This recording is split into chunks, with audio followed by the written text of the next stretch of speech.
소통의 기능은 무리동물에 비해서 상대적으로 덜 발달되어 있습니다.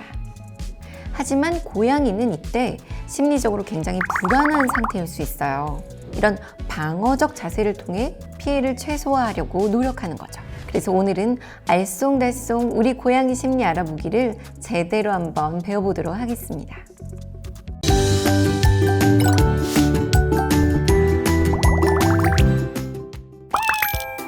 이 세상 모든 고양이들과 집사들이 행복하게 살 수 있는 유용한 정보를 알려드립니다. 안녕하세요. 고양이 집사 김효진 수의사입니다. 오늘은 사연을 먼저 만나볼까요?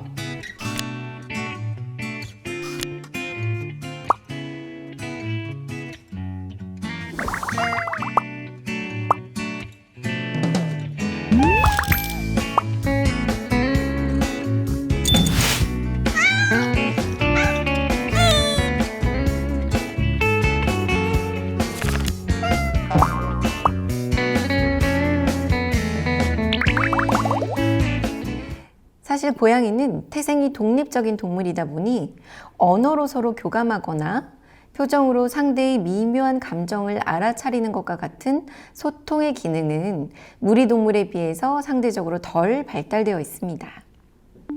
때문에 보호자가 고양이의 심리를 알아차리기 위해서는 좀 더 많은 단서들이 필요합니다. 그래서 오늘은 알쏭달쏭 우리 고양이 심리 알아보기를 제대로 한번 배워보도록 하겠습니다.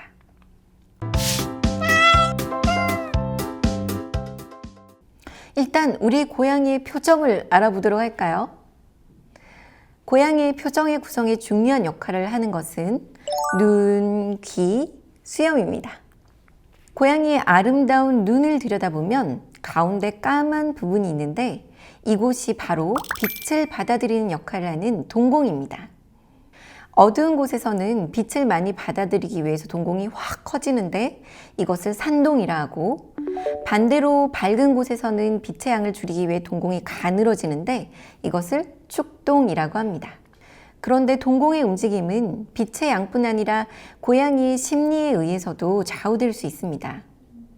고양이가 놀라거나 흥분하면 자율신경계 중 교감신경이 활성화되는데요.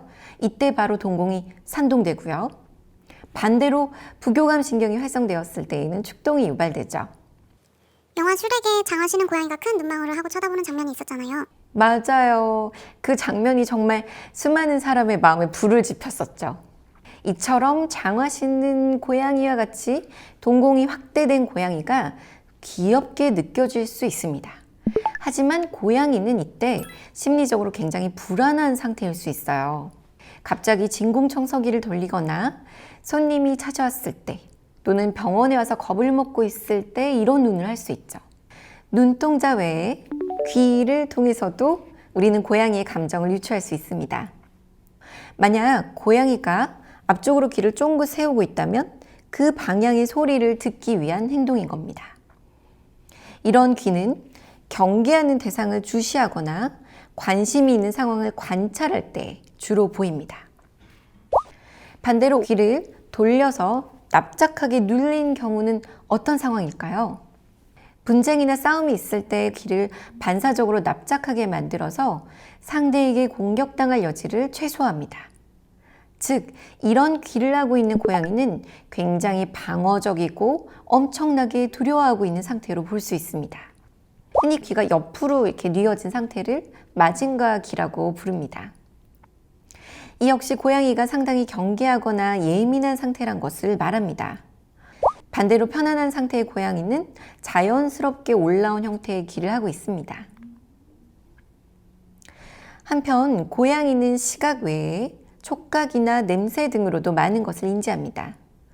이 중에 한 역할을 하는 수염 역시 고양이 표정에서 아주 중요한 역할을 하는데요. 귀와 비슷하게 경계하거나 궁금한 대상이 있으면 그 방향으로 수염이 쭉 뻗는 것을 볼 수 있습니다. 반면 상대와 격하게 싸움을 벌이거나 할 때에는 수염을 뺨에 쫙 달라붙이는 것을 보게 됩니다. 수염은 고양이에게 굉장히 중요한 자산이기 때문에 이런 방어적 자세를 통해 피해를 최소화하려고 노력하는 거죠. 평온한 상태라면 고양이의 수염은 옆으로 이렇게 가볍게 늘어져 있는 것을 볼 수 있습니다. 사람들은 고양이의 표정을 사람의 감정에 이입해서 설명하고 싶어하는 경향이 있습니다. 이를테면 산동된 고양이는 불안한 상태다. 이런 식으로 말이죠. 그런데 이것은 조금 잘못된 해석입니다.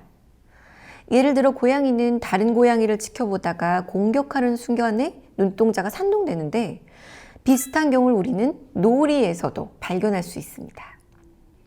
하지만 두 가지 경우의 고양이 심리는 완전히 다르죠. 전자는 상대와의 싸움을 앞에 둔 부정적인 경우이지만 후자는 고양이 입장에서 굉장히 즐거운 시간이기 때문입니다. 따라서 보호자는 고양이의 표정을 읽을 때 단순하게 사람의 감정에 대입해서 좋다, 나쁘다 이런 식으로 해석하기보다는 전체적인 상황에 맞추어 고양이의 심리 변화를 읽는 것이 중요합니다.